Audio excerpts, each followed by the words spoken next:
To this day, a good revenge story gives me a warm, bubbly feeling inside. I think it all started back in college when I got sweet revenge on my cheating wife, and it felt amazing. Despite knowing I'm not supposed to revel in such feelings, I can't deny the satisfaction it brings.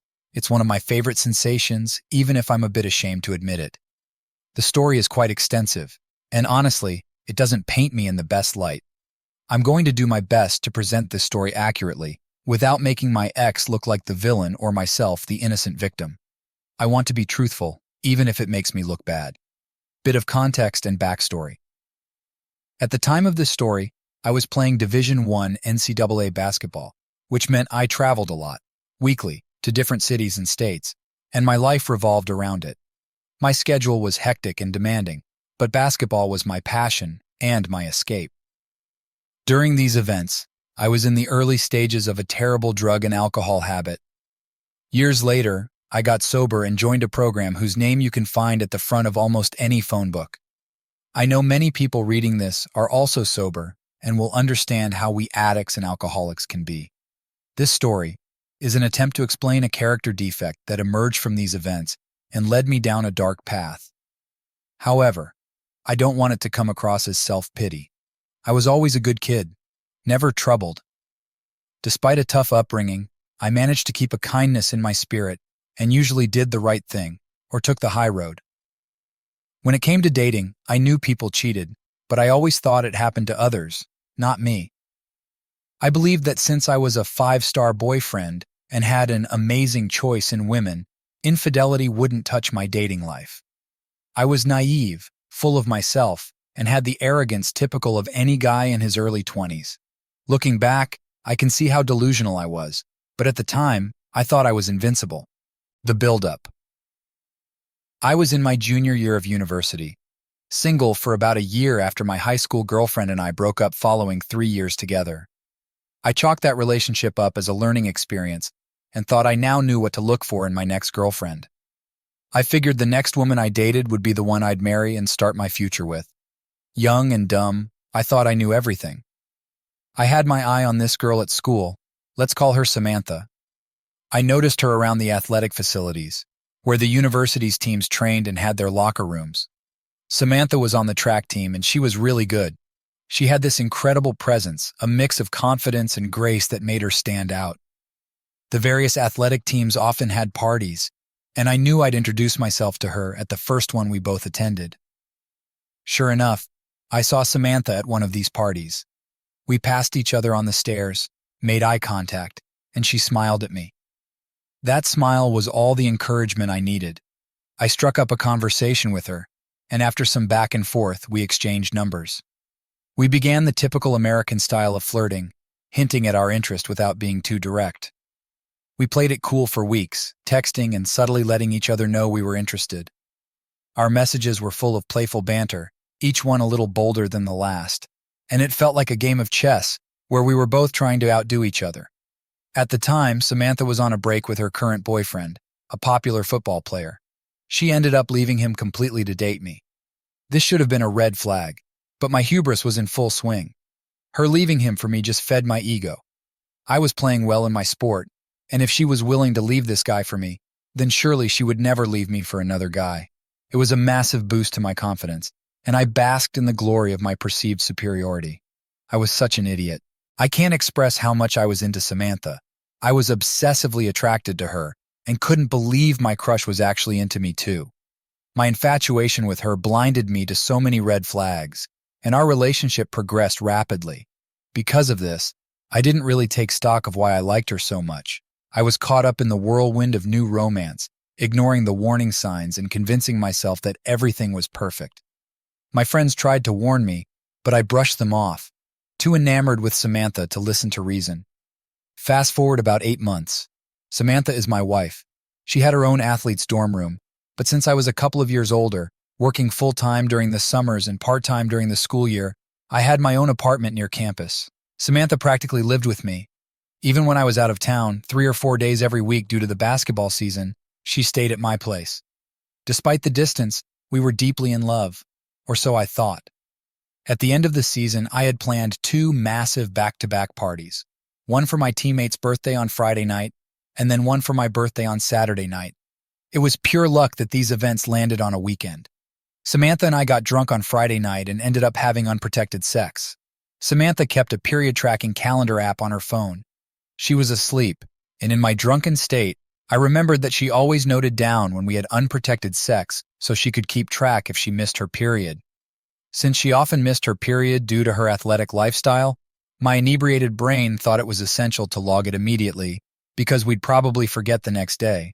So I woke her up and asked, "Can you put in that calendar that we had unprotected sex?"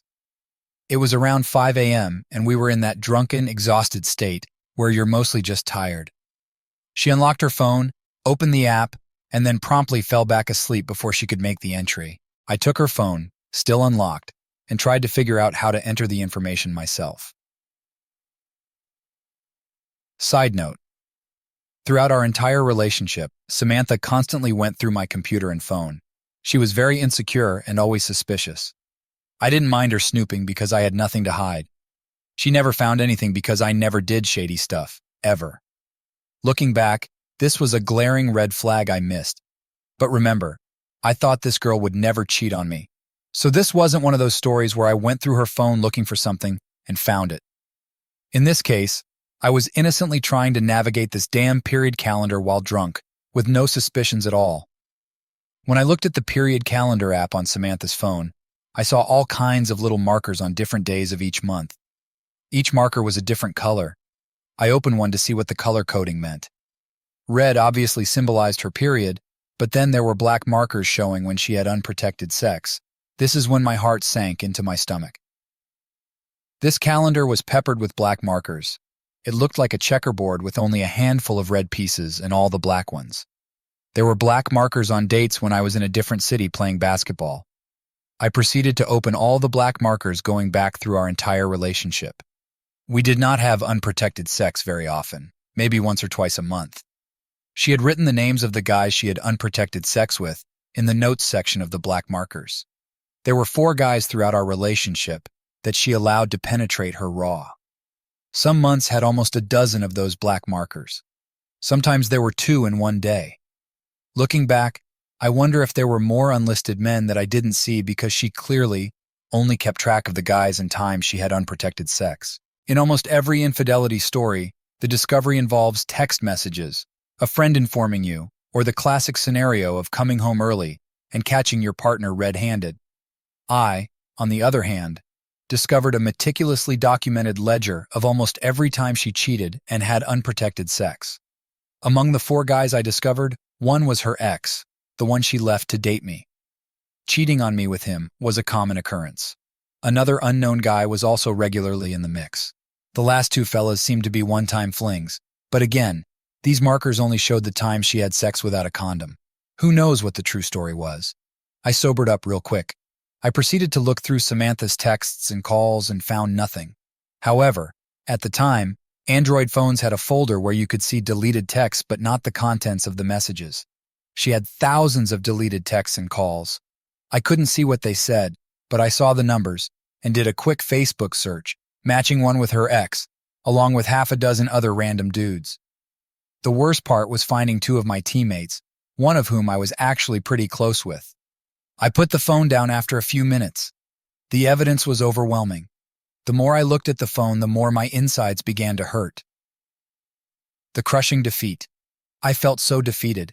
I can't fully describe the feeling, but I'm sure anyone who has caught a significant other cheating knows what I'm talking about. I felt so stupid for trusting her and having no suspicions.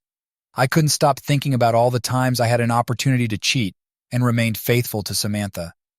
I felt like an idiot for not cheating when I could have. My loyalty felt like a waste. I know it sounds ridiculous and irrelevant to the fact that she was unfaithful. I think I obsessed over it, because if I had cheated as well, I wouldn't have hurt so much in that moment. All I could think about was how much I was hurt. I would have done anything to not feel the pain and embarrassment anymore. Am I the only one who thought this way after catching their partner cheating? I'm curious if others have felt the same. I left my apartment and went for a long walk, overwhelmed by emotions I'd never experienced before. My ego felt like it had been completely dismantled. I didn't know how to process what I was feeling and was too embarrassed to tell anyone. My sadness quickly turned to anger, and I knew I had to get my revenge. I just didn't know how yet. I was seething with rage, determined to ensure she never recovered from this betrayal. My roommate, teammate, and best friend Bono, a 7-foot-tall Eastern European with a stoic Russian demeanor, was sleeping on the couch in our living room. Bono called me shortly after I started my walk. He asked where I was, and I told him what had happened, asking him to keep it between us. He stayed on the phone, went into my room, and I heard him shout in his thick accent, "Yo, bitch, you cheated on OP."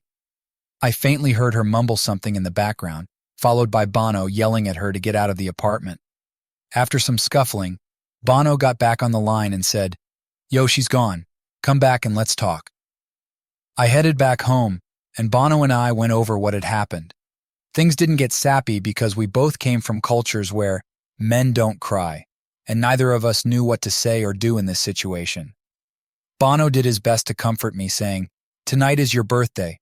We're gonna get fucked up and find you some sluts. Fuck her. I never liked her anyway." Oh yeah, it was my birthday. I'd forgotten about that part. Bono and I went out for breakfast while I was still a little drunk. My phone was blowing up with calls and texts from Samantha. I told her I saw everything on her phone and couldn't stand to speak with her or look at her. She kept trying to convince me to let her come to my birthday party, but I made it clear I didn't want her there. She was clearly concerned about what Bono had suggested earlier. Samantha's entire reputation and popularity revolved around dating me. Most people didn't like her in the first place, but put up with her because of our relationship. She knew that if I acted single at my birthday party and she didn't show up, everyone would know something was wrong. I think Samantha was more worried about being embarrassed than our relationship. I don't remember much of what happened that night. One of my friends sent me a package from California for my birthday filled with some really good weed, hash, moon rocks, pills, and the devil's dandruff. I did a glorious swan dive into an intoxicated oblivion. All I remember is sitting on my chair at the pregame for my party. There were 2 girls sitting on the arms of the chair, and I still have a photo of that moment. We were preparing to head out. I had a few tables reserved downtown at a popular nightclub. The booze and drugs were the only things that made me feel normal. I had my sunglasses on and a happy, loaded grin on my face. But the longer you look at the photo, the more you can tell I was hiding a huge amount of hurt. Sitting on that chair, the cocktail of drugs started to take effect. This was the first time I ever used substances not to party, but to feel better, to make me feel normal. I remember thinking, I want to feel this way for the rest of my life. I am never going to hurt like that ever again. With drugs, I have control, and no one can hurt me again. How ironic that turned out to be years down the line. When my teammates and friends asked why Samantha wasn't at the party, I told them we were done. I didn't explain why and tried to play it cool, not showing how affected I was. I focused everyone on the party ahead of us, determined to bury my pain in a haze of drugs and alcohol. The revenge. This is one of those revenge stories that was only half planned. I knew I wanted to get back at Samantha for hurting me so deeply, but I improvised as opportunities arose. The kind-hearted person I once was died on that chair on my birthday. All my morals went out the window. I never cheated in relationships, so I naively believed I would never be cheated on. Looking back, I see how dumb that was, but at the time it made perfect sense.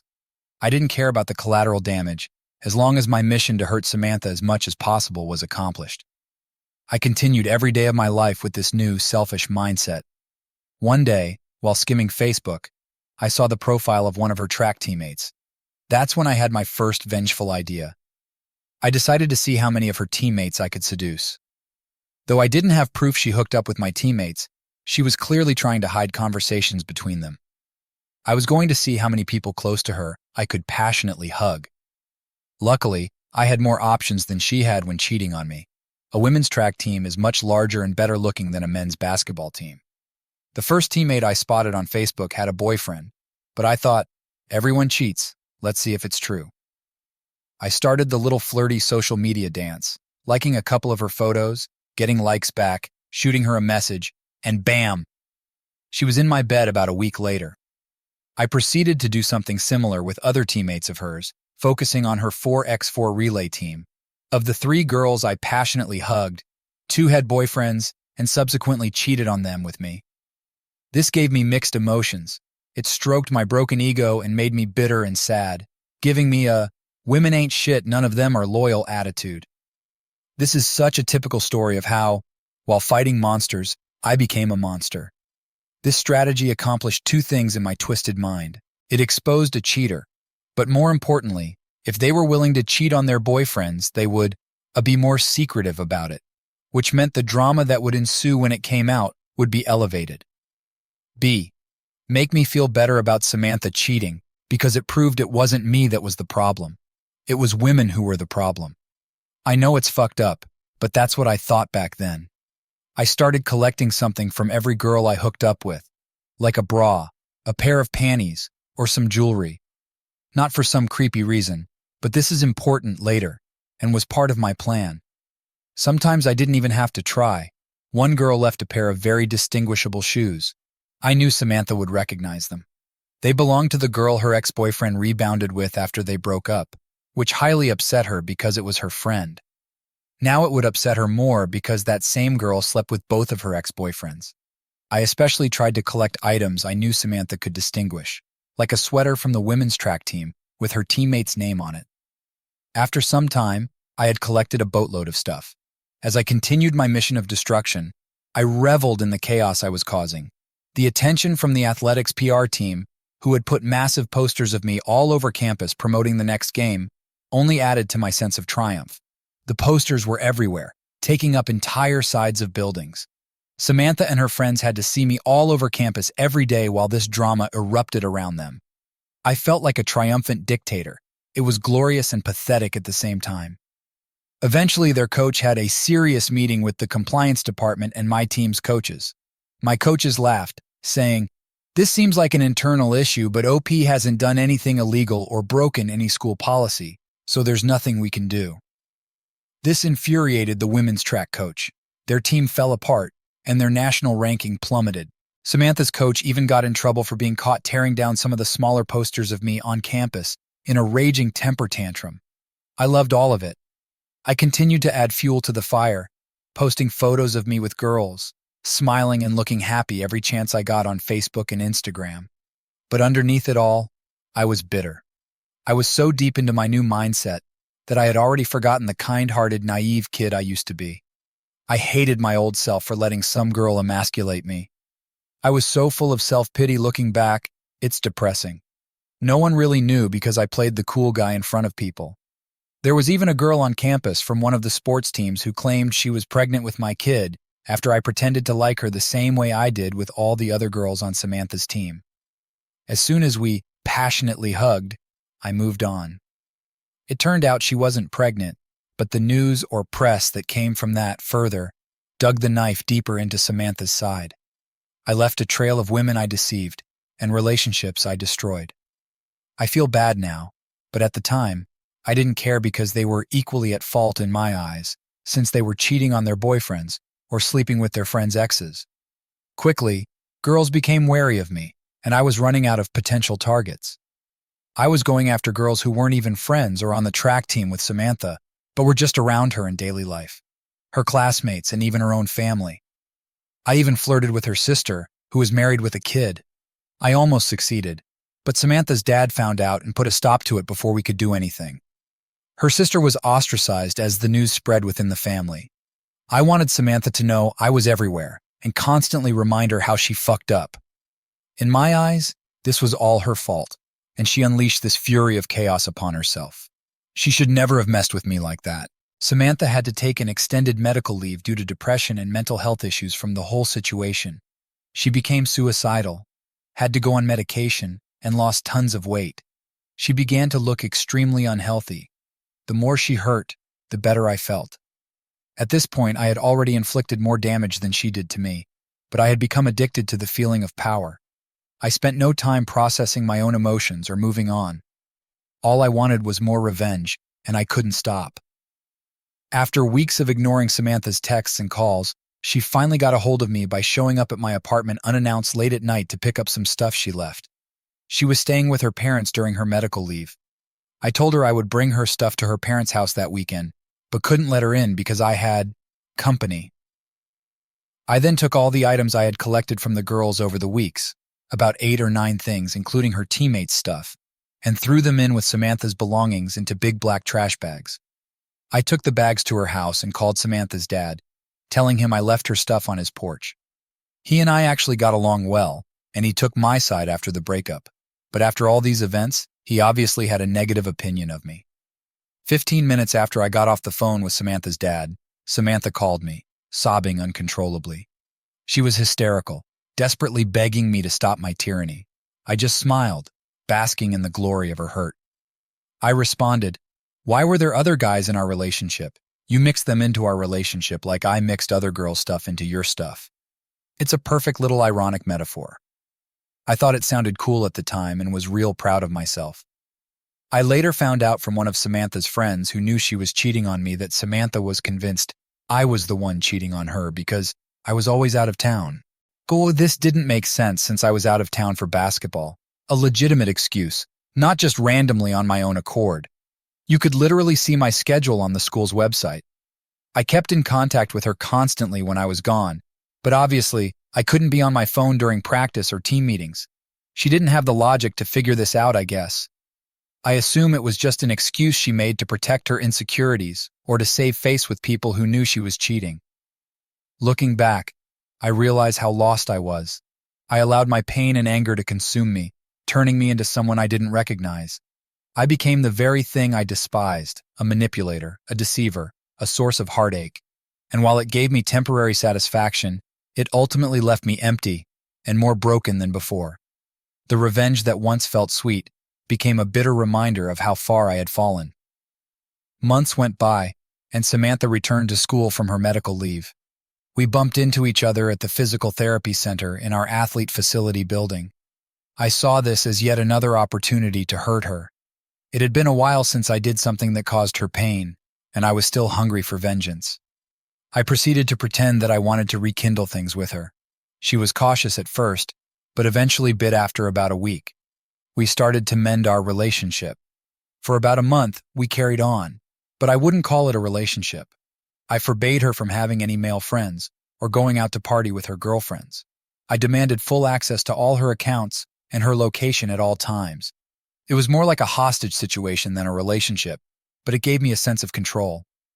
Meanwhile, I wasn't being faithful at all. This was my plan all along. Finally, she found out about me sleeping with a girl in one of her classes, and we had a nasty breakup. I told her that now she knew what it felt like to be me when we last dated. Yet again, I felt triumphant. It was just another chance to hurt her, and I did. After this, we didn't speak for years. I graduated university and moved to Central America. About a year after I moved and 2 years after we last spoke, she messaged me. By this point, my life had become that of a real degenerate. I was doing copious amounts of drugs daily, and about 75% of my life involved some sort of illegal or nefarious activities. But I still blamed her for turning me into the dark soul I had become, and took no responsibility for my bitter, immoral nature. I hadn't had another relationship since her, and always had trouble, because I couldn't trust women in any capacity anymore. Even after years had passed, I saw her message as yet another opportunity to hurt her. We began talking as friends, even getting flirty with each other over Facebook Messenger. Despite the many countries, states, and an ocean between us, I still saw a chance to exact more revenge. I was planning a trip back to my old university to visit some friends. However, I told her something different. I explained that I was moving back to the city for a new job I had just been offered. We decided to meet up when I got back and see if there was anything worth saving between us.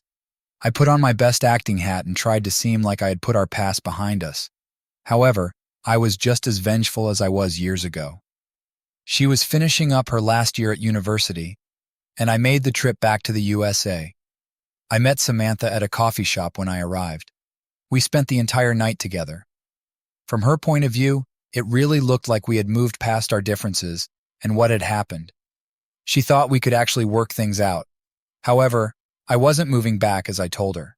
I was only staying 2 nights. She didn't know this. After hooking up a few times and spending 2 days together, without mentioning anything to her about me leaving, I packed my things and got back on a plane to Central America. I blocked her on all my social media and communication outlets. This time, I could only fantasize about what happened to her when I disappeared after she thought I had moved back and was supposedly ready to give our relationship another try. This time, however, it wasn't as satisfying as my previous plots of revenge. My drug habit and lifestyle only worsened each year. 3 years later, I was hospitalized and almost died because of my extended drug use. I was never sober for a full 24 hours after that day I went through that hellish period. Reflecting on it now, I see how deeply I had spiraled into darkness. My actions were driven by a relentless need for revenge, but they only served to hollow me out further. Samantha's initial betrayal was the spark, but my own choices turned that spark into a consuming fire. Each act of vengeance brought momentary satisfaction but left a lingering emptiness that no amount of control or manipulation could fill. The cycle of revenge had become my own personal prison, and escaping it seemed impossible. Looking back on everything, I realized that while I might have caused Samantha significant pain with my vengeful actions, the person I became in the process was profoundly damaged. My relentless pursuit of revenge turned my once kind-hearted self into someone consumed by darkness. I had always believed that as long as I stayed true to myself and didn't cheat, I wouldn't be cheated on. I realize now how naive that was. My entire focus became about inflicting pain, but in the end, I did more damage to myself than to her.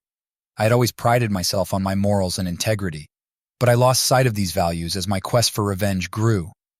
The more I plotted and executed my schemes, the more I descended into a place where I no longer recognized myself. My actions became fueled by a mix of anger, betrayal, and an insatiable need for retribution. What I initially saw as justice soon became a toxic obsession. I forgot about the healing I desperately needed, focusing solely on how to cause more hurt. In the end, I wish I had channeled that energy into rebuilding my life rather than tearing down hers. To anyone who finds themselves in a similar situation, experiencing the deep, consuming pain of betrayal, I hope you can learn from my mistakes. Revenge might offer a fleeting sense of satisfaction, but it won't heal the wounds inside you. It might even make things worse. Instead, it's crucial to focus on your own healing. Revenge can be an all-consuming distraction that keeps you from addressing your own pain and rebuilding your self-worth. Luckily, I managed to find my way back to a healthier path. I've been sober for over 4 years now, a significant achievement considering where I was. I remember how my drug use and reckless behavior escalated after the breakup, creating a vicious cycle of self-destruction. Even when another relationship fell apart due to infidelity, I didn't let it drive me back into the dark place I once inhabited. Instead of seeking vengeance or diving deeper into my destructive habits, I chose to focus on healing. This shift in focus was a game changer for me. I worked hard to rebuild my life from the ground up, and it was far more rewarding than any revenge could ever be. Today, I'm in a loving marriage with a woman who shares my commitment to sobriety. We've been together for nearly 2 years, and our relationship is a testament to the transformative power of healing and growth. I have a dream job and a fulfilling life, far removed from the destructive path I was once on. Writing this down has been both cathartic and challenging. I don't usually share my story in this depth, and putting it into words has made me reflect deeply on my journey. I apologize if my writing isn't polished. It's a new experience for me, but sharing my experiences has been important for my own closure and growth. Ultimately, I want to highlight how easy it is to get caught in the cycle of revenge and how it can fundamentally alter who you are. While we all face dark moments in our lives, it's crucial to address and heal from them rather than allowing them to consume us. For me, that period of my life was a harsh lesson in the importance of self-reflection and healing. Revenge might have given me temporary satisfaction, but it was only by focusing on my own recovery and personal growth that I found true peace and happiness. One of the most common questions I've been getting is, have I apologized or talked to Samantha since the short answer is no. I haven't reached out to her yet. However, it's something I'm planning to do. She's on a long list of amends I've been working through over the past few years. I anticipate being back in her city sometime next year, and I intend to contact her then. This decision wasn't made lightly. I've discussed it extensively with my sponsor, therapist, and mentors. They all agree that making amends is a crucial part of my healing process, and I concur. It's important for me to address my past actions. It's worth noting that some people have misinterpreted the point of my story.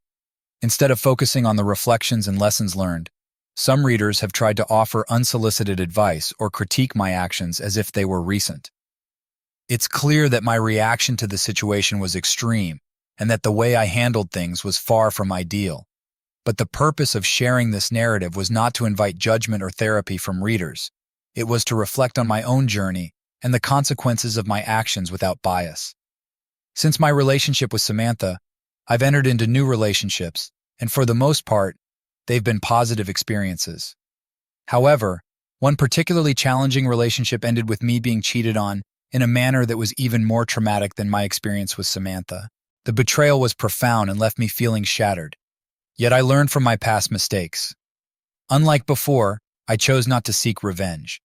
Instead, I walked away, choosing to focus on my own healing and growth. That pivotal decision to not retaliate and to prioritize my own recovery led to my journey towards sobriety. It marked the beginning of a new chapter in my life, one characterized by healthier choices and meaningful relationships. I'm now 4 years sober and have built a fulfilling life, including a loving marriage and a rewarding career. The lessons from my past, both the mistakes and the growth, have shaped who I am today. In closing, my hope in sharing this story is to offer insight into the destructive cycle of revenge and the importance of personal healing.